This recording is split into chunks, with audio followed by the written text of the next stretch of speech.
Hi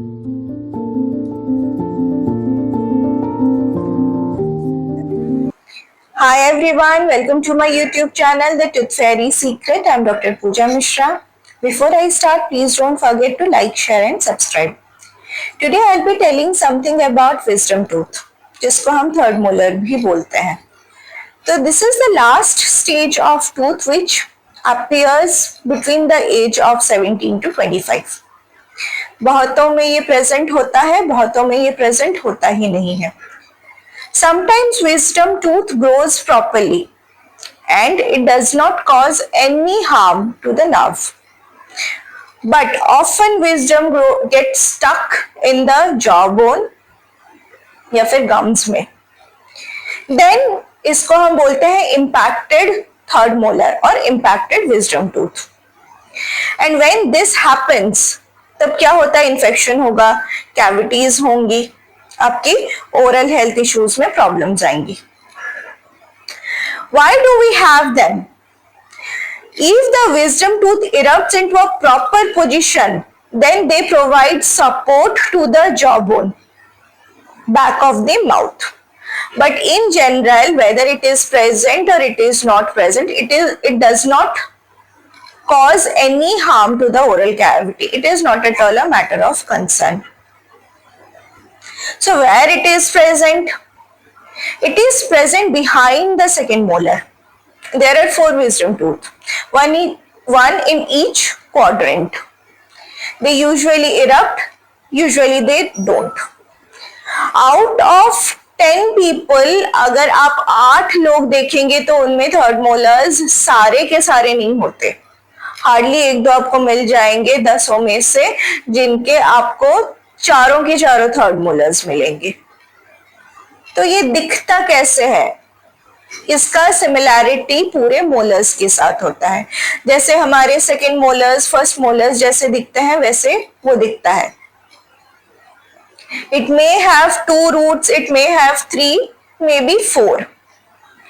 shape इसके कभी कभी कोनिकल हो जाते हैं, कभी फ्यूज्ड रूट होते हैं. तो इट डिपेंड्स और it varies person to person. कभी कभी कर्ली शेप के भी रूट्स आते हैं, स्प्ले आउट होते हैं इन डिफरेंट डायरेक्शंस. तो सपोज हमारा इरप्टेड है third molar and it is not causing any problem, तो कोई इशू नहीं है. बट अगर ये इम्पैक्टेड है, ये इरप्टेड नहीं है, it is present inside the jawbone या फिर हमारे पार्शियली इरप्टेड है, तो ये कभी कभी फेशियल पेन कॉज करता है. Why? Because it put pressure on the nerves. Jawbone pain करता है, टेंडरनेस होता है, स्वेलिंग, यहाँ पे आपको स्वेलिंग दिखेगी, गाल सूज जाता है, कभी कभी फीवर्स आते हैं, चिल्स आता है बिकॉज ऑफ द पेन, कभी कभी आपके हेडेक होते हैं, नेक तक के पेन जाता है. तो wisdom tooth pain is actually painful and that will be a matter of concern. तो उसके लिए हम क्या करेंगे? हम अगर देख रहे हैं कि हमारे दांत जब निकल रहा है, तब निकलते टाइम जो पेन होता है दैट इज क्वाइट नॉर्मल. लेकिन अगर वो पेन धीरे धीरे बिल्कुल भी टॉलरेबल नहीं है, then we need to go to our clinician, we need to go to our dentist.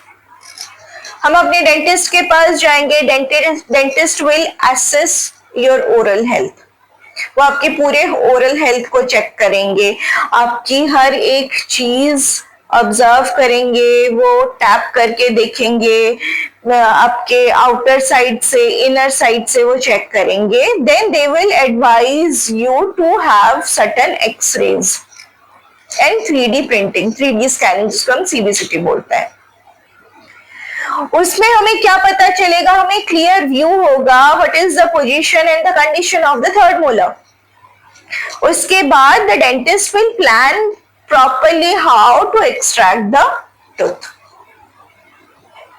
जिसके लिए वो लोकल एनेस्थीसिया यूज करेंगे. कभी कभी कुछ पेशेंट्स कोऑपरेटिव नहीं हो जाते तो उनको जनरल एनेस्थीसिया भी दिया जाता है, सेडेशंस दिया जाता है. To numb the extraction site general anaesthesia दिया गया, तब जनरल एनेस्थीसिया ये एक बहुत ही लास्ट स्टेप है। अगर पेशेंट बिल्कुल भी कोऑपरेटिव नहीं है तो फिर हमें उनको बोलना पड़ेगा कि नहीं, आप 2 घंटे तक के आपको फास्टिंग करनी है। अब 2 घंटे प्रोसीजर के 2 घंटे तक के आप प्रोसीजर के 2 घंटे पहले तक के आप कुछ नहीं खा सकते।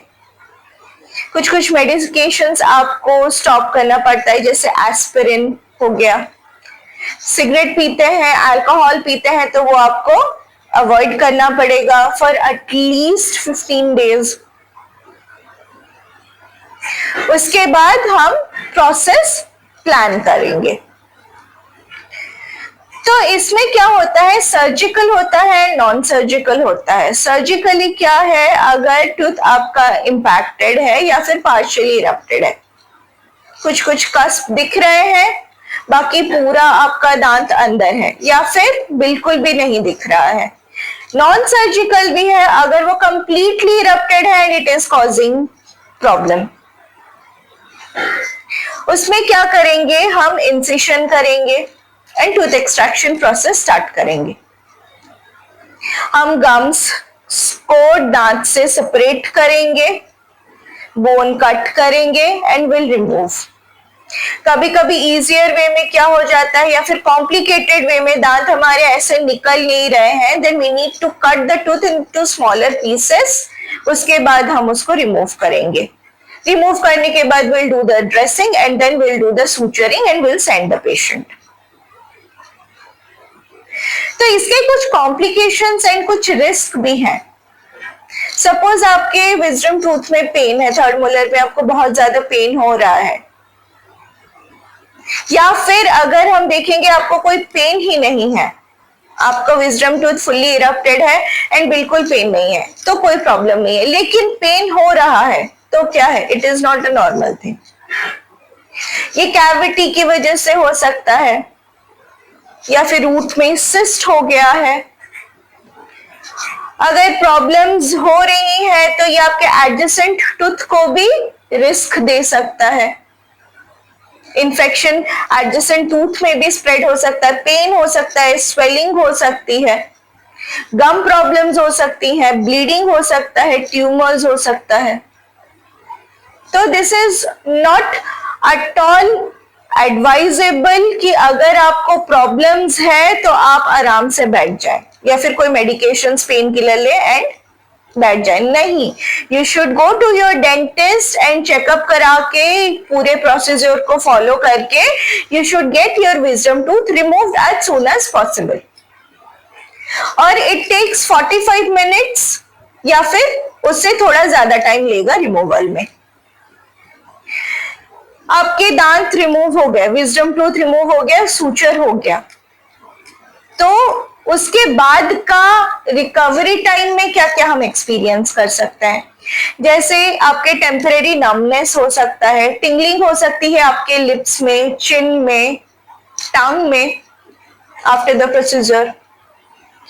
एक्सट्रैक्शन तो बहुत नॉर्मली हो गया, लेकिन एक्सट्रैक्शन के बाद patient might feel pain, swelling, थोड़ा सा डिस्कम्फर्ट फील कर सकते हैं। तो पेशेंट को मेडिकेशन में रहना पड़ेगा 2 days before the extraction and 3 to 5 days after the extraction. Ice pack लगाना पड़ेगा अगर स्वेलिंग आप एक्सपीरियंस कर रहे हैं जहां पे आपका एक्सट्रैक्शन हुआ है, वहां पे आप आइस पैक लगाएंगे। सॉफ्ट डाइट आप लेंगे, हार्ड फूड कुछ नहीं लेंगे, स्पाइसी फूड नहीं लेना है, हॉट फूड नहीं लेना है। ल्यूक वार्म ले सकते हैं, कोल्ड ले सकते हैं, बट हॉट नहीं लेना है।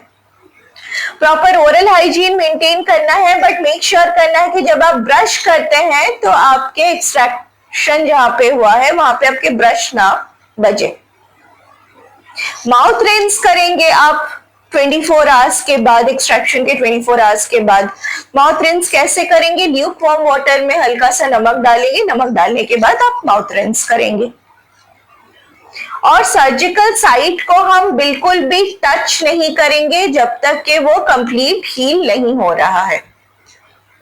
जब तक कि वो कंप्लीट हील हो गया, उसके बाद एक बार आपका सूचर रिमूव हो गया, still for at least 3 to 5 days आपको ल्यूक वार्म विथ सॉल्ट डाल के गार्गल करना है दिन में 3 to 4 times।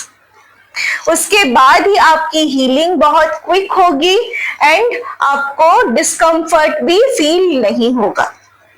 So these are some of the things which I wanted to share with you about wisdom tooth and its removal. I hope you like my video. अगर आपको पसंद आया है प्लीज आप उसको देखिए, आप उसको समझिए। अगर आपको कोई क्वेश्चन है प्लीज आप उसको पूछ सकते हैं। I hope you like my video. We'll see you soon on my next video. Till that, please don't forget to like, share and subscribe. Take care. Bye.